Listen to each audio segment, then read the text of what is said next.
Ben Fadden here with a breakdown of Blake Snell's 30-minute first inning. It was a long one. The earliest MLB TV allowed me to film or screen grab was when it was a 1-1 count here to Nimmo. So that's where we're going to start with. But pitch by pitch, here we go. All right, strike 1 and 2. So he's ahead in the count. Started off this inning pretty well. Next pitch, fouls it off again. Next pitch.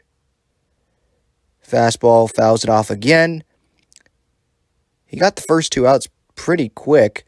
Swing and a miss, or fouled it off. Next pitch. Way up, some chin music. Next pitch, gets the ground ball. All right, 1 away. Everything looks pretty good. Next batter, Starling Marte. Got into the strike zone, fouled it off, into the seats. 0-1 pitch.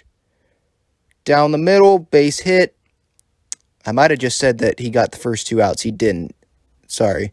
He did get 2 outs in the inning, though, before it all pretty much collapsed. But with Starling Marte up, he loses his rhythm here. He picks off there. He was really slow to the plate. There's a ball outside. He had a ton of those. Throws over again. And then Marte ends up stealing the bag on him here. By the way, that pitch was outside as well. Just didn't even look at Marte. He's throwing over twice, but then doesn't even look at him.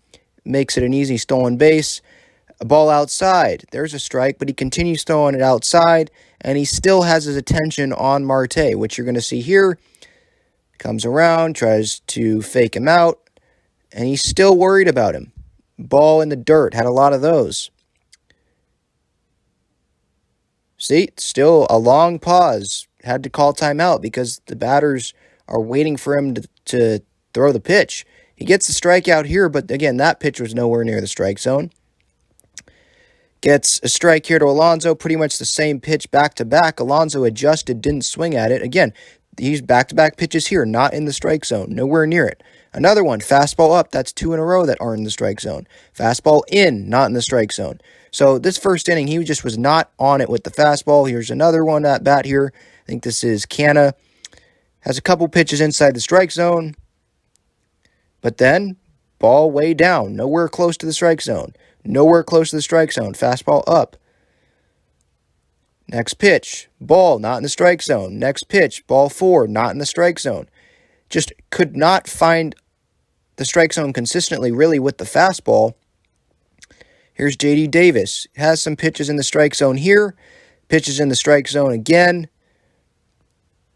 Not in the strike zone. Nowhere near the strike zone. Inside the strike zone, but then nowhere near the strike zone again. Slider outside. Curveball. Curveball down. Now it's 3-2. He was ahead 0-2 in the count. Then fastball out. Fouls it off. Nowhere near the strike zone. Then ball 4. Nowhere near the strike zone. So J.D. Davis helped out there, swinging at pitches that weren't inside the strike zone. Walks and a run. That's 3 straight walks that Blake Snell had there to bring in the Mets' first run of the game. They ended up winning this game, score 11 runs, by the way. Here's a mound visit. Chris Matt's already warming up. Snell would end up going 4 innings, but the mound visit, Manny didn't really say anything to him, probably frustrated. Here to Eduardo Escobar. That's a ball, but he swings. Next pitch. That's a ball, and it is a ball, actually. And then that one here drives in, I think, 2 runs here. That pitch was outside. It was not a strike. He was actually kind of helped out here.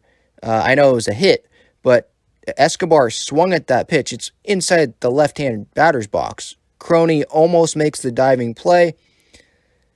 But look at this pitch. Way on the left-hand batter's box. Not even close inside the strike zone. And the Mets scored 2 runs. He could not find that fastball consistently inside the strike zone. Strike to McNeil here. Another strike.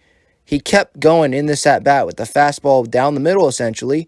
I don't know why he didn't stick with it. Nothing else is working. Just throw it down the middle. He got the out here to end the inning, but that pitch was outside the strike zone. So just the fastball, he could not find it inside the strike zone. That inning took like a half an hour, and he ends up being really, really bad. That inning just sucked. He ends up giving up 4 runs, I believe, in the start. And the defense kind of fell apart for him. That's just what happened. Manny made a bad throw. really lackadaisical throw that you don't see out of him, and you're probably not going to see out of him the rest of the season.